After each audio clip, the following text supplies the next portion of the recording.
नमस्कार साथियों, study with Ravi पर आप सभी का हार्दिक स्वागत है। कल के एग्जाम के लिए फिजिक्स के इंपॉर्टेंट क्वेश्चंस लेके आ चुके हैं, जो कि मंथली एग्जाम में निश्चित रूप से इस प्रकार के प्रश्न आपसे पूछे जाएंगे। तो बिल्कुल सेम टू सेम प्रश्न है, लास्ट तक बने रहिएगा। 25 क्वेश्चन है आज के इस लेक्चर्स में, जो कि आपके कल वाले एग्जाम में पूछा जाएगा। तो स्टार्ट करते हैं, पहला नंबर सवाल की ओर चलते हैं बिना समय को खराब किए हुए। पहला नंबर क्वेश्चन ये रहा आपकी स्क्रीन के सामने। सभी का आंसर जो है कॉमेंट बॉक्स में फटाफट से आना चाहिए प्यारे बच्चों। बताने का प्रयास करेंगे कि क्या पूछा जा रहा है आपसे। जरा ध्यान देंगे कि यदि किसी आमीटर को शंट कर दिया जाए तो परिपथ का कुल प्रतिरोध पर क्या प्रभाव पड़ेगा। किसी भी आमीटर को अगर शंट किया जाए प्यारे बच्चों, तो परिपथ पर कुल प्रतिरोध का क्या प्रभाव पड़ता है। बढ़ जाता है या घटता है या समान रहता है, इनमें से कोई नहीं। चार ऑप्शंस आपकी स्क्रीन के सामने हैं। क्वेश्चन जो है लाजवाब है और कल वाले एग्जाम में आपसे 100% पूछे जाएंगे। यदि किसी आमीटर को शंट कर दिया जाए प्यारे बच्चों, तो परिपथ का जो कुल प्रतिरोध होता है वो क्या हो जाता है, वो घट जाता है। क्या हो जाता है, घट जाता है। ऑप्शन नंबर बी याद रखेंगे, सेम टू सेम कल वाले पेपर्स में ये आपको देखने को मिलेगा। चलिए, आदर्श आमीटर का प्रतिरोध होता है बताने का प्रयास कीजिएगा। काफी इंपॉर्टेंट क्वेश्चन से पूछा क्या जा रहा है, जरा ध्यान देंगे। आदर्श आमीटर का प्रतिरोध होता है, ये सवाल में आपसे पूछा जा रहा है। जी हाँ साथियों, तो बताने का प्रयास करेंगे। आदर्श आमीटर का, ए मीटर नहीं यहाँ पर पूछा जा रहा है, आमीटर के बारे में पूछा जा रहा है कि आदर्श आमीटर का प्रतिरोध जो होता है ये कितना होता है। क्या अनंत होता है, शून्य होता है, 100 ओम या 50 ओम। तो फटाफट से बताने का प्रयास करेंगे। क्वेश्चन लाजवाब है। आदर्श आमीटर का प्रतिरोध के बारे में बात करें प्यारे बच्चों, ऑप्शन नंबर शून्य जो होगा बिल्कुल इस प्रश्न का राइट आंसर होगा। अगर आमीटर की जगह पर ए मीटर रहता, ए मीटर प्यारे बच्चों, तो ए मीटर का प्रतिरोध कितना होता है, अनंत होता है। ए मीटर का कितना होता है, अनंत होता है। लेकिन आदर्श आम मीटर पूछा गया है, इसका कितना होता है, तो ऑप्शन नंबर बी इस प्रश्न के लिए राइट आंसर होगा। याद रखेंगे ऑप्शन नंबर बी प्यारे बच्चों 100% इस प्रश्न के लिए राइट आंसर होगा। तो इस प्रकार के प्रश्न जो है बार बार आपसे पूछे जाते हैं, याद रखने का प्रयास करेंगे। काफ़ी इंपॉर्टेंट क्वेश्चंस है और कल वाले एग्जाम में पूछा जाएगा। चैनल पर नए हैं तो प्लीज़ लाइक सब्सक्राइब और शेयर करने का आप लोग प्रयास करें। एक आदर्श ए मीटर का प्रतिरोध कितना होता है बताइए। जैसा कि हमने बताया और सवाल भी आपके सामने है कि एक आदर्श ए मीटर का प्रतिरोध बताइए, छोटा, बड़ा, अनंत या शून्य। कुछ इस प्रकार से ऑप्शंस आपको देखने को मिलेंगे। तो एक आदर्श ए मीटर का प्रतिरोध प्यारे बच्चों आपसे पूछा जा रहा है। ए मीटर का जो होता है वो क्या होता है, जी हाँ साथियों, ए मीटर का क्या होता है, यहाँ पे आदर्श पूछा गया है, यहाँ पे याद रखेंगे आइडियल पूछा गया है। तो क्वेश्चंस काफ़ी लाजवाब है और काफ़ी अच्छे तरीके से पूछा गया है। तो यहाँ पे अनंत होता है, याद रखेंगे। आंसर इसका मिसप्रिंट है, तो आंसर मैं यहाँ पे सुधार देता हूँ। ऑप्शन नंबर सी इस प्रश्न के लिए राइट आंसर होगा। पीडीएफ आपको study with Ravi Telegram channel पर प्रोवाइड कर दिया जाएगा। चुंबकीय क्षेत्र यानी चुंबकीय प्रेरणा की एसआई इकाई बताइए। सवाल क्या है, चुंबकीय क्षेत्र या चुंबकीय प्रेरणा की एसआई पूछा गया है। क्या टेस्ला, वेबर, हेनरी या फैराड होता है, बताइएगा। तो चुंबकीय क्षेत्र यानी चुंबकीय प्रेरणा की एसआई इकाई प्यारे बच्चों पूछा गया। 4 नंबर क्वेश्चन का आंसर जो होगा ये क्या होगा, फटाफट से कमेंट बॉक्स में आना चाहिए, तो बताने का प्रयास करेंगे। चुंबकीय क्षेत्र या चुंबकीय प्रेरणा की एसआई इकाई जो होती है वो क्या होती है प्यारे बच्चों, टेस्ला होती है। तो ऑप्शन नंबर एक को लॉक कीजिए। काफ़ी ज़्यादा इंपॉर्टेंट क्वेश्चन से याद रखने का प्रयास करेंगे।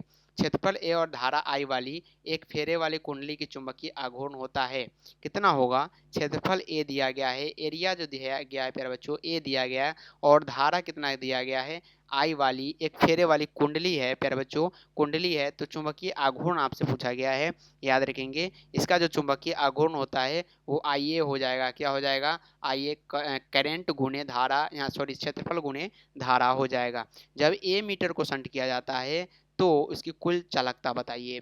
जब ए मीटर को आप शंट करेंगे तो इसकी कुल चालकता कितनी होगी, वृद्धि होगी, घटेगी, अपरिवर्तित रहेगी या इनमें से कोई नहीं। चार ऑप्शंस आपके स्क्रीन के सामने। क्वालिटी और वीडियो की फ्रीक्वेंसी आप तक अच्छी तरीके से पहुंच रही होगी, तो याद रखने का प्रयास करिए। जब ए मीटर को शंट किया जाता है तो कुल चालकता जो होती है प्यारे बच्चों क्या हो जाती है, जरा ध्यान देंगे।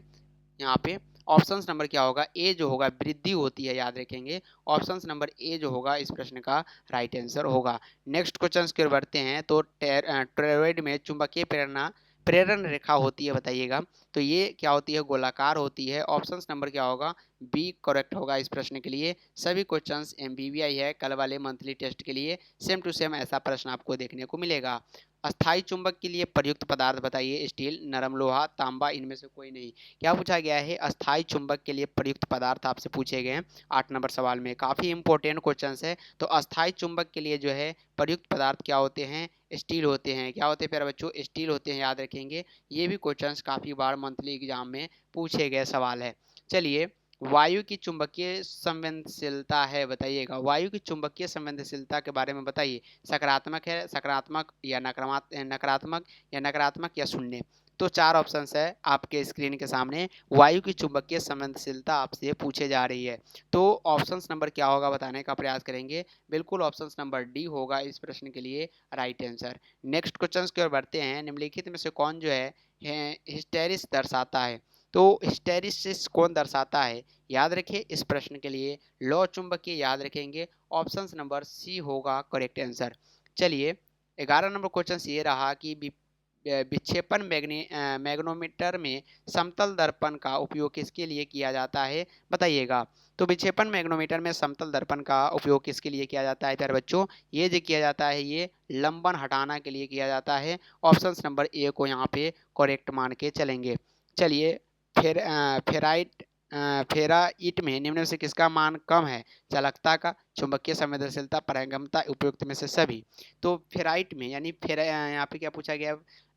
एफ के बारे में पूछा गया है, लोहा के बारे में, कि किसका मान कम होता है, याद रखेंगे। तो 12 नंबर सवाल का जवाब जो होगा ये चालकता का मान क्या होता है, इसमें कम होता है। ऑप्शन नंबर ए होगा इस प्रश्न के लिए करेक्ट आंसर।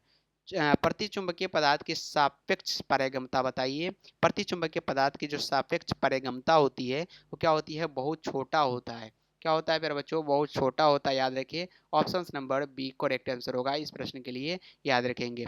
नेक्स्ट क्वेश्चंस की ओर चलते हैं। तो तांबा है एक प्रकार की, क्या है? ये भी क्वेश्चंस जो है काफ़ी हाईलाइटेड है और मंथली एग्जाम में तो 100% इस प्रकार के प्रश्न जो है प्यारे बच्चों आपसे पूछे जाएंगे, याद रखेंगे। तांबा क्या है ये बताने का प्रयास करिए। तो तांबा जो है एक प्रकार का डायोमैग्नेटिव है। क्या है प्यारे बच्चों? डायोमैग्नेटिव। ऑप्शन नंबर क्या होगा? बिल्कुल यहाँ पे ऑप्शंस नंबर क्या होगा? बिल्कुल सभी का राइट आंसर आना चाहिए। सभी का आना चाहिए प्यारे बच्चों कमेंट बॉक्स में कि तांबा जो है एक प्रकार का क्या है। तो तांबा जो है एक प्रकार का, याद रखेंगे। 14 नंबर सवाल का जवाब क्या होगा? बिल्कुल diamagnetic. Options number A correct answer होगा। चलिए, लोहे का एक टुकड़ा है, लोहे का एक टुकड़ा बताइएगा। तो लोहे का एक टुकड़ा जो होता है क्या होता है? लौह चुंबकीय होता है। 1 मिनट जरा वेट करेंगे माउस को सही करने में, 2 सेकेंड का हम आपके पास टाइम लेंगे। तो लोहे का एक टुकड़ा बताने का प्रयास करिए जब तक हम माउस को सही कर लेते हैं, जो कि ज़्यादा डिस्टरबेंस कर रहा है। तो लोहे का प्यारे बच्चों एक टुकड़ा बताइएगा क्या होता है। यहाँ पे देखेंगे आपके सामने है अनुचुंबकीय, प्रतिचुंबकीय, लौह चुंबकीय, इनमें से कोई कोई नहीं। तो लोहे का एक टुकड़ा जो होता है प्यारे बच्चों याद रखिए क्या होगा? बिल्कुल यहाँ पे लौह चुंबकीय होता है, फेरिक पाए जाते हैं इसमें। ऑप्शन नंबर सी इस प्रश्न के लिए 100% राइट आंसर होगा। थोड़ा जूम आउट करते हैं और पूछा क्या जा रहा है? अनुचुंबकीय पदार्थ की चुंबकीय संवेदनशीलता होती है। तो इसके लिए जो राइट आंसर होगा वो क्या होगा? बिल्कुल यहाँ पे स्थिर होती है, याद रखिए। ऑप्शन नंबर ए होगा इस प्रश्न के लिए करेक्ट आंसर। चलिए, पूछा क्या जा रहा है कि अस्थाई चुंबक बनाने के लिए सबसे उपयुक्त धातु कौन सी है? अस्थाई चुंबक अगर आपको बनाना है तो सबसे उपयुक्त जो धातु होती है वो कौन होती है? स्टील होती है। Option number B correct answer होगा। नेक्स्ट क्वेश्चन की ओर बढ़ते हैं। तो पूछा क्या जा रहा है कि प्रबल विद्युत चुंबकीय के लिए कौन सा पदार्थ अधिक उपयुक्त है? तो सबसे जो उपयुक्त होती है वो क्या होती है? नरम लोहा होता है, जो कि ऑप्शन नंबर डी में आपको देखने को मिल रहा है। निम्नलिखित में से किस पदार्थ की चुंबकीय संवेदनशीलता ऋणात्मक मान 1 से कम होता है? तो 1 से कम किसका होता है? सभी का आंसर कमेंट बॉक्स में आना चाहिए। बिल्कुल डायामैग्नेटिव। ऑप्शंस नंबर यहाँ पे सी करेक्ट आंसर होगा। फटाफट से एक बार शेयर करेंगे, लाइक सब्सक्राइब और चैनल को बिल्कुल नोटिफिकेशन को ऑन कर ले ताकि सभी प्रकार की लाइव क्लासेस 2025 के लिए आप तक मिलती रहे। क्यूरी तापमान से ऊपर लौ चुंबकीय पदार्थ बन जाती है। क्यूरी तापमान से ऊपर लौ चुंबकीय पदार्थ जो होती है वो क्या बन जाती है? तो वो जो बन जाती है वो पैरा मैग्नेटिक बन जाती है। Option number A correct answer होगा। चल कुंडली गैल्वेनोमीटर की धारा संवेदनशीलता किससे कमी के साथ बढ़ती है? किसमें कमी के साथ बढ़ती है? तो ये जो है बिल्कुल इनमें से कोई नहीं। Option number D correct answer होगा। अगला सवाल है कि किसी धारा लूप का चुंबकीय द्विध्रुव आघूर्ण किस पर निर्भर नहीं करता? सभी प्रश्न फाइनल एग्जाम के लिए भी प्यारे बच्चों काफी ज्यादा इंपॉर्टेंट है, याद रखेंगे। तो ऑप्शन नंबर क्या होगा? लूप का क्षेत्रफल बिल्कुल ऑप्शन नंबर डी जो होगा इस प्रश्न के लिए राइट आंसर होगा। सभी प्रतिचुंबकीय, अनुचुंबकीय और लो चुंबकीय पदार्थों का सार्वभौमिक गुण आपसे पूछा जा रहा है। तो सार्वभौमिक गुण क्या होता है? ये प्रतिचुंबकत्व इसमें पाई जाती है। चलिए सेकंड लास्ट क्वेश्चन की ओर चलते हैं। चल कुंडली गैल्वेनोमीटर में हम रेडियल चुंबकीय क्षेत्र का उपयोग करते हैं ताकि गैल्वेनोमीटर पैमाना हो। गैल्वेनोमीटर पैमाना क्या हो? बिल्कुल रैखिक हो, इसलिए हम इसका यूज करते हैं। Option number B correct answer होगा। लास्ट क्वेश्चन आज की इस लेक्चर्स का ये रहा। साइक्लोइलेक्ट्रॉन में आवेशित कण की कणीय आवृत्ति स्वतंत्र होती है, बताइएगा।